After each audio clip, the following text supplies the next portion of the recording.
This week, more extreme weather, scary summer holidays, and the PM's private jet.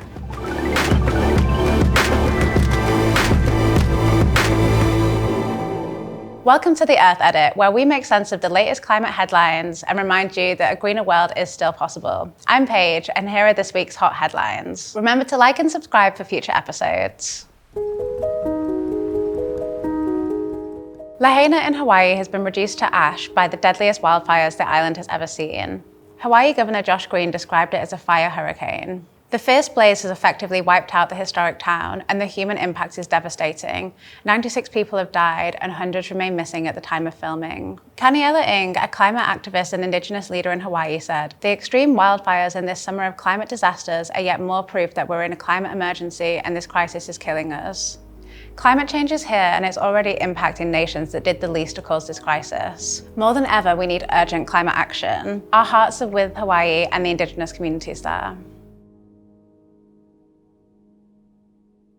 In Europe, many nations are experiencing wildfires, some even having to evacuate holidaymakers, but you wouldn't know it from all of the glossy TV ads for gorgeous summer holidays you're probably seeing. Aside from it being deranged to send people where there are wildfires, airlines have also done a lot to contribute to this crisis in the first place. Flights emit a whopping 900 million tons of carbon each year. That's almost triple the UK's annual emissions. And research shows that when airlines ramp up their advertising, even more flights are taken, resulting in up to an extra 34 million tons of carbon dioxide each year. And things are only set to get worse. The aviation industry is set to triple, yes, triple, their air traffic over the next 2 decades. Now, we all love a holiday, we want to catch those rays, we want to explore this beautiful planet, but if we're going to save it, we have to drastically cut flying's carbon emissions. This starts with the big polluters, the airlines who have missed a massive 98% of their environmental targets, and the airports who repeatedly push for expansion. But we can all do our bit, explore beautiful places here at home, catch a train to Europe, and think twice about what airlines are really selling.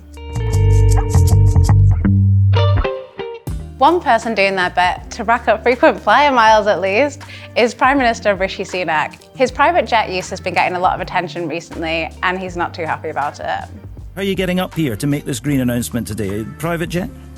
I'll be flying as I normally would, and that is the most efficient use of my time. I mean, every Prime Minister before me has also used planes to travel around the United Kingdom because it's an efficient use of time for the person running the country, so I can keep focusing on delivering for people. So you might think, well, he's the Prime Minister, maybe he gets a free pass, but he's been taking more VIP flights around the UK than any other Prime Minister in recent years. And The Guardian reported that his numerous PJ trips racked up a bill of about £500,000 in just over a week last year. In a cost of living and climate crisis, it's really hard to see how that could be justified. In the UK, around 70% of all flights are taken by just 15% of the population. And unsurprisingly, private jets are by far the worst offenders when it comes to emissions. Private jet flights in Europe emitted a total of 5.3 million tons of CO2 in the last 3 years.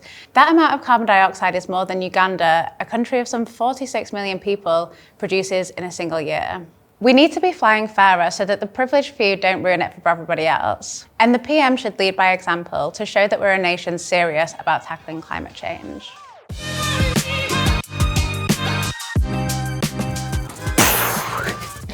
Now let's kick off with some football puns. Here's a great example of making positive change for the planet. With the Women's World Cup well underway, 44 competitors have scored the biggest player-led climate action in football history. These pioneering sports stars are donating money to climate resilience and adaptation projects, as well as carbon offsetting to compensate for the impacts of flying to Australia and New Zealand. Like us, they recognise offsetting doesn't mean a clean sheet. As Canada's Jessie Fleming, midfielder for Chelsea, says, "There's no real way to replace the environmental impact that travel has, but it's a step in a positive direction." It is important to acknowledge that this isn't a perfect solution to the carbon footprint. Still, it's great that these amazing athletes have got the ball rolling and given others something to shoot for. Across the country and around the world, communities are working together to build a brighter future. And now, British Sign Language is getting official about climate change. It's just added 200 environmental terms to its list of signs. Sign language users previously lacked such vocabulary and had to spell out scientific words letter by letter, which, as you can imagine, was long and arduous. This meant that deaf people were often excluded from conversations about the environment. These signs will be invaluable for deaf children and their teachers as they learn about the environment and the planet, as well as for climate scientists and the whole community. We know that creating a greener, fairer world needs to include everyone, so it's amazing that these new signs will help to do just that. And bringing people into the climate conversation is what we're all about here at Friends of the Earth, so like and subscribe to come along with us. And join us here for our next video, where we'll be meeting communities on the front line of the climate crisis, fighting fossil fuel developments here in the UK.